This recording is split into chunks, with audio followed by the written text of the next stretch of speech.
जय हिंद, जय भारत। आप देख रहे हैं डाबरा समाचार, सच हम दिखाते हैं। साथियों, इस समय सबसे बड़ा सच ये है कि बहुजन समाज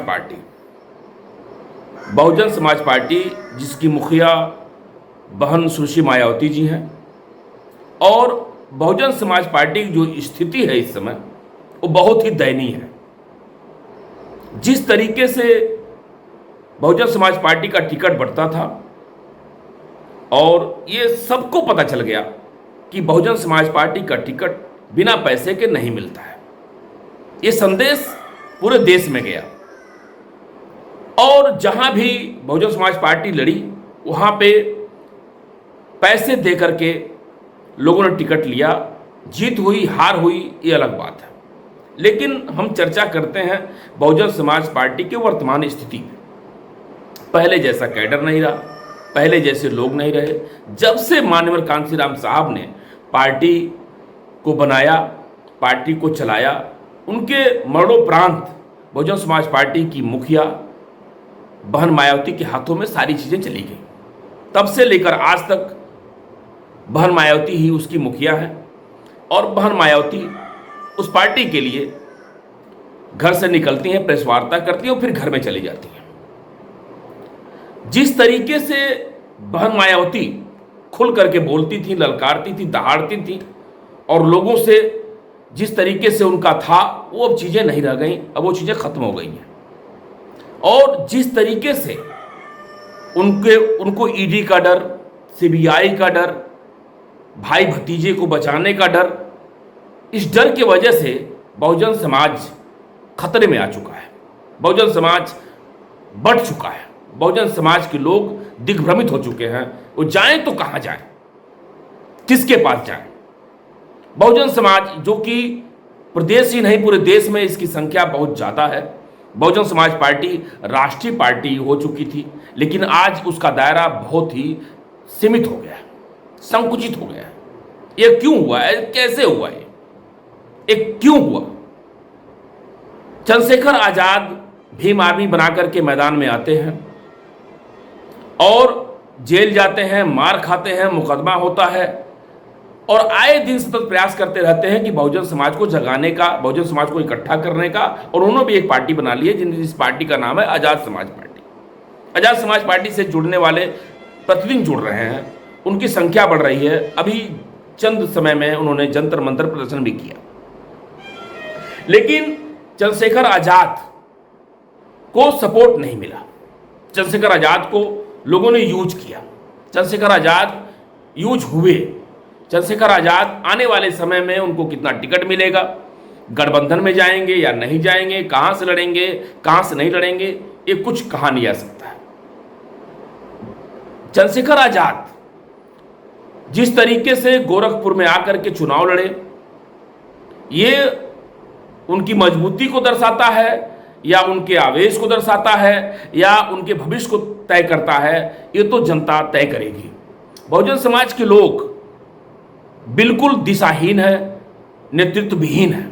बहुजन समाज के लोग जाएंगे तो कहां जाएंगे, कुछ कहा नहीं जा सकता है। लेकिन स्थिति पहले वाली अब नहीं है। अब इनको इकट्ठा करना, अब इनको एक साथ लेके चलना, स्थिति बहुत ही भयावह है। 2024 में बहुजन समाज पार्टी की स्थिति क्या होगी, आज़ाद समाज पार्टी की स्थिति क्या होगी, ये तो 2024 में मालूम पड़ेगा।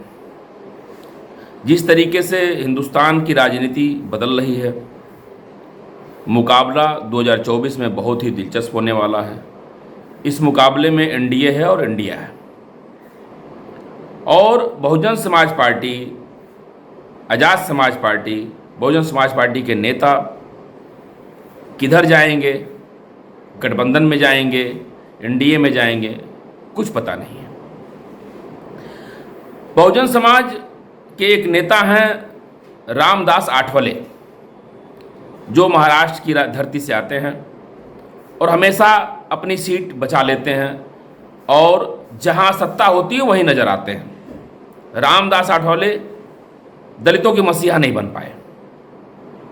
रामदास आठवले मजाकिया उनका अंदाज है, और जब भी सदन में बोलते हैं मजाकिया अंदाज में बोलते हैं, लेकिन रामदास अठावले दलित समाज के लिए कुछ कर नहीं पाए, ना ही उनके अधिकारों के लिए, ना ही उनके किसी भी अत्याचार उत्पीड़न के लिए रामदास अठावले को आवाज उठाते हुए नहीं देखा गया। अगर कोई आदमी लड़ रहा है इस समय तो वो है चंद्रशेखर आजाद और बामन मिश्रा को देखा गया है। रोड पे अगर कोई दिख रहा है तो यही दोनों लोग दिख रहे हैं, जिसमें से आजाद समाज पार्टी के मुखिया चंद्रशेखर जी काफ़ी दिखते हैं। लेकिन बहुजन समाज का नेता रामदास अठावले सत्ता में हमेशा रहा है आदमी, लेकिन कांग्रेस में रहा है, मंत्री तक रहा है और हमेशा अपनी पार्टी को बढ़ाने का काम किया है, लेकिन दलित समाज का मजबूत चेहरा बन के कभी नजर नहीं आया है। और एक दिन ऐसे ही खत्म हो जाएगा, दलित समाज जहां का तहां है वहीं पड़ा रहेगा। जो उम्मीद थी वो बहुजन समाज पार्टी के मुखिया से थी, मायावती से थी, लेकिन मायावती आज की तारीख में यह संदेश है पूरे देश में कि आज के तारीख में वो बिना पैसा दिए टिकट नहीं देती हैं। पहली डिमेरिट ये है। दूसरी डिमेरिट ये है कि जो डर है ईडी और सीबीआई का, काफ़ी पैसा है इनके पास, इनके भाई भतीजा के पास काफ़ी रुपया है, धन दौलत है, ये दुनिया जानती है और इसी डर की वजह से ये भारतीय जनता पार्टी के खिलाफ या सत्ता के खिलाफ बोल नहीं पाती हैं। और कहीं भी अगर दंगा फसाद या कुछ भी हुआ है तो प्रमुखता से भाग लेने में पीछे रही हैं। सिर्फ कमरे से निकली हैं, प्रेस वार्ता की है, कमरे में चली गई। बहन मायावती का ये कमजोरी बहुजन समाज पार्टी को खत्म कर दिया। और बहुजन समाज के लोग जो उम्मीद कर रहे थे कि हमारी मसीहा मानवर साहब अंबेडकर के बाद अगर कोई है तो बहन मायावती हैं, और बहन मायावती मसीहा नहीं है। अब इनके मसीहा होने में संदेह है। आने वाले समय में जिस तरीके से विधानसभा में मात्र 1 सीट मिली, आने वाले समय में लोकसभा में कितनी सीटें मिलेंगी ये तो देखा जाएगा। यह टिकट फिर से कैडर को देती हैं या बहुजन समाज को इकट्ठा कर पाती हैं, आजाद समाज पार्टी के मुखिया को मिला पाती हैं, गठबंधन में जाती हैं, ये तो विगत दिनों में ही देखने को मिलेगा। तो साथियों, हमारे कहने का मतलब यह है कि बहुजन समाज पार्टी के बड़े बड़े दिग्गज नेता बहुजन समाज पार्टी को छोड़ के चले गए और बहुजन समाज पार्टी बहन मायावती के अलावा कोई इस पार्टी का मुखिया नहीं बन पाया। जितने भी लोग आए, भले ही वो स्थिति उनकी मजबूत नहीं बन पाई, लेकिन पार्टी छोड़ के चले गए। कहीं न कहीं इसमें बहन मायावती का भी दोष है। वो नसीम सिद्दीकी हों, वो स्वामी प्रसाद मौर्य हों, वो रामचंद्र राजभर हों, और रामचंद्र राज बहुत सारे ऐसे नेता हैं। अब ये ओम प्रकाश राजभर भी वहीं से आए हैं। तो बहुत से ऐसे नेता जो बहुजन समाज पार्टी को छोड़ के गए हैं, अपनी थोड़ी पहचान बनाने में कामयाब हुए हैं, बहुत लोग तो खत्म हो गए। ठीक है, हर पार्टी में ऐसा होता है, जो पार्टी छोड़ के जाते हैं उनकी स्थिति बहुत अच्छी भी होती है, बहुत बुरी भी होती है, ये तो बात की बात है। लेकिन जो बहुजन समाज पार्टी के लोग और बहुजन समाज के लोग जो इंतजार कर रहे थे कि बहुजन समाज पार्टी हमारी मुखिया, हमारा मसीहा बहन मायावती में दिख रहा था, वो कम होता हुआ नजर आ रहा है। आने वाले दिनों में बहुजन समाज पार्टी की स्थिति मजबूत होगी, ऐसा प्रतीत होता हुआ नजर नहीं आ रहा है। आने वाले समय में 2024 में कुछ भी तय नहीं हो पा रहा है कि बहुजन समाज पार्टी किधर जाएगी, बहुजन समाज के लोग कहाँ जाएंगे, आजाद समाज पार्टी की स्थिति क्या होगी। बहुजन समाज की संख्या ज़्यादा होने के बावजूद भी ये समाज नेतृत्व विहीन हो गया है।